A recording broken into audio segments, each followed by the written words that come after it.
രണ്ടു കൂട്ടരും ഈ നക്ഷത്രങ്ങൾക്ക് പകരമായിട്ട് നക്ഷത്രങ്ങളെ ദൈവങ്ങളായി പൂജിച്ചു വന്നു.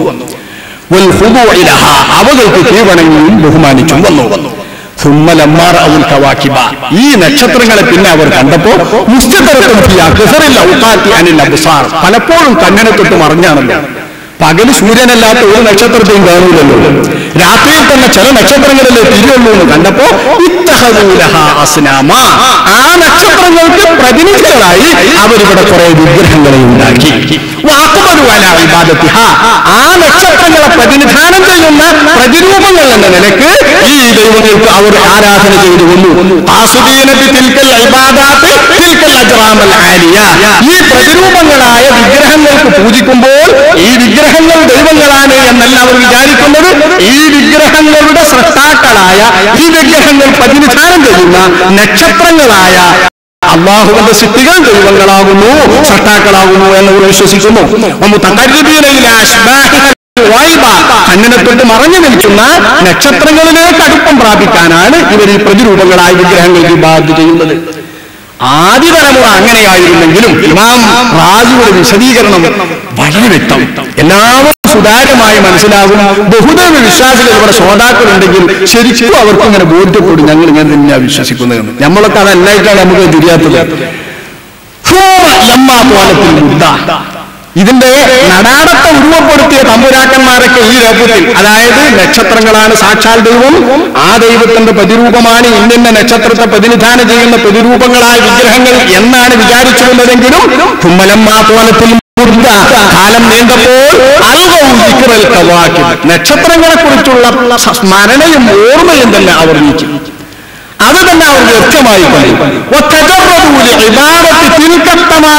ഈ വിഗ്രഹങ്ങളാണ് പൂജ്യങ്ങൾ, ഈ വിഗ്രഹങ്ങളാണ് ദൈവങ്ങൾ എന്ന നിലയിൽ അവർ തുടർന്നു.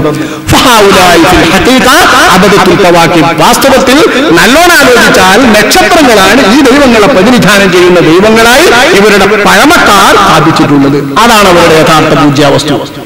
മൂന്നാമത്തെ വിഭാഗം അന്ന അസ്ഹാബൽ അഹ്കാം. മൂന്നാമത്തെ അഭിപ്രായം അന്ന അസ്ഹാബൽ അഹ്കാം കാനൂ യുഅയ്യിനൂന ഔഖാതൻ ഫിസ്സിനീനൽ മുതതാവില നഹ്വൽ അൽഫ് വൽ അൽഫൈൻ വയസ്ഉമൂന അന്ന മൻ ഇത്തഖദ തില്ലസ്മൻ ഫി ذلك الوقت على وجه خاص فإنه ينتفع به في أحوال مخصوصة نحو السعادة والحسد والدفع على الآفات وكانوا إذا اتخذوا ذلك التلسم عظموه لاعتقادهم أنهم ينتفعون به فلما بالغوا في ذلك التعظيم صار ذلك كالعبادة ولما طالت مدة ذلك الفعل نسوا مبدأ الأمر واشتغلوا بعبادتها على الجهالة بأصل الأمر. അതായത് നക്ഷത്ര വിധികൾ നോക്കുന്ന ജ്യോതിഷ പണ്ഡിതന്മാരുടെ കാരണപ്രകാരം അവർ ചില സമയങ്ങൾ നിരൂപണം ചെയ്തെടുത്ത് 1000-ഓ 2000-ഓ ഒക്കെ വർഷത്തിന്റെ നിലപാടിൽ അങ്ങനെ ആ 1000-ഓ 2000-ഓ വർഷം നിലകൊള്ളുന്ന സാധനങ്ങൾക്ക് കുറെ പ്രത്യേകമായ തില്ലസ്മുകൾ രൂപപ്പെടുത്തിയിട്ട് അവയാണ് നമുക്ക് ഉപകാരം ചെയ്യുന്നത്, അവയിലൂടെയാണ് നമുക്ക് നേട്ടം കിട്ടുന്നത് എന്ന് വിശ്വസിച്ചുകൊണ്ട് അവയാണ് നമ്മുടെ ദൈവങ്ങൾ എന്ന് വിശ്വസിച്ചു വന്നു എന്ന് മറ്റൊരു അഭിപ്രായം. നാലാമത്തെ അഭിപ്രായം متى مات منهم رجل كبير يعتقدون فيه أنه مجاب الدعوة ومقبول الشفاعة عند الله اتخذوا صنما على صورته يعبدونه على اعتقاد أن ذلك الإنسان يكون شفيعا لهم يوم القيامة عند الله. ഈ നാലാമത്തെ അഭിപ്രായമാണ്. ഇത്രയും വരികളും ഞാൻ ഈ വായിച്ച ഇത്രയും പേജുകളുമെല്ലാം ഒഴിവാക്കിയിട്ട് നമ്മുടെ 75 നൂറ്റാണ്ടിന്റെ പാരമ്പര്യം പുത്തൻവാദികൾ ഉദ്ധരിക്കാറ്. വിഗ്രഹാരാധനയിലാകെ ഈ നാലാമത്തെ അഭിപ്രായം എടുത്തിട്ട് ഇതാണ് സകല വിഗ്രഹാരാധകർക്കും ബഹുദൈവ വിശ്വാസികൾക്കുമുള്ള നിലപാട്. എന്നാൽ ഇത് തന്നെ എന്താണ് നില? ഏതെങ്കിലും ഒരു വലിയ മനുഷ്യൻ അവരിൽ നിന്ന് മരണപ്പെട്ടാൽ ആ മനുഷ്യരിൽ അവർ വിശ്വസിക്കും അന്നഹു മുജാബുദ് ദഅവ വ മഖ്ബൂലു ശഫാഅ, ശുപാർശ സ്വീകരിക്കപ്പെടുന്ന ദുആക്ക് ഉത്തരം കിട്ടുന്ന ആളാണെന്ന് അല്ലാഹുവിന്റെ അടുക്കൽ. ഇത്തഖദൂ സ്വനമൻ അലാ സൂറത്തിഹി, അയാളുടെ ആകൃതിയിൽ രൂപത്തിലും ഒരു വിഗ്രഹം അവർ കൊത്തി ഉണ്ടാക്കും. ശില്പം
സുജൂദ് ചെയ്യുന്നത് പോലെ സുജൂദ് ചെയ്യാൻ വേണ്ടി ഉണ്ടാക്കപ്പെട്ട പ്രാർത്ഥനാ മണ്ഡപങ്ങളെ ദൈവങ്ങളായി പിൻതലമുറ വിചാരിച്ചു, ദൈവങ്ങളായി പൂജിച്ചു.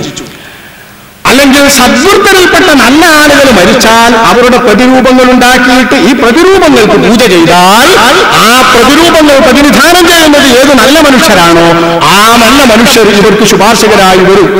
ഈ രണ്ട് വിശ്വാസപ്രകാരം എങ്ങനെ ശിർക്ക് വന്നു, എന്തുകൊണ്ട് അതിൽ ബഹുദൈവത്വം വന്നു എന്ന് മഹാനായ ഇമാം റാസി റളിയല്ലാഹു അൻഹു വിവരിക്കുന്നു. ഇവരുടെ നിരൂപണം കൂടി ശ്രദ്ധിക്കുമ്പോഴേ ശിർക്കിന്റെ ആരോപകർ ഇവിടെ എന്ത് തട്ടിപ്പാണ് നടത്തുന്നത് നമുക്ക് മനസ്സിലാവും. ഇവിടുന്ന് ഏതെങ്കിലും അടർത്തിയെടുത്തിട്ടൊരു വായനയാണ്. ഞാനത് സദസ്സിലുള്ള ആളുകൾക്ക് പിടിച്ചാലും പിടിച്ചില്ലെങ്കിലും വായിക്കുന്നത് എന്തുകൊണ്ടാണെന്നറിയോ? വായിക്കപ്പെടുമ്പോൾ അടർത്തിയെടുത്തിട്ട് വായിക്കുന്ന സ്വഭാവത്തെ ഒന്ന് തിരുത്താനും സാധാരണക്കാരെ ഇതൊന്ന് ധരിപ്പിക്കാനും വേണ്ടിയാണ്. നീണ്ടു ഉപന്യസിച്ച ഒരു ഉപന്യാസത്തിനിടയിൽ നിന്ന് ഇമാം റാസി 3, 4, 5 അഭിപ്രായമായി ഉദ്ധരിച്ച ഈ അഭിപ്രായത്തെ മറ്റെല്ലാ അഭിപ്രായങ്ങളും നിരൂപണം ചെയ്ത ശേഷമാണ് ഇമാം റാസി തൊടുന്നത് തന്നെ. മൂപ്പർ പറയുന്നത് 1, 2, 3 6 അഭിപ്രായങ്ങൾ പ്രകാരം ദൈവത്തിന് സദൃശമായ രൂപങ്ങളെയും സദൃശമായ ദൈവങ്ങളെയും സദൃശമായ സൃഷ്ടികളെയും ഇവർ വിചാരിക്കുന്നു. അതുകൊണ്ട് തന്നെ ബഹുദൈവ വിശ്വാസമായി.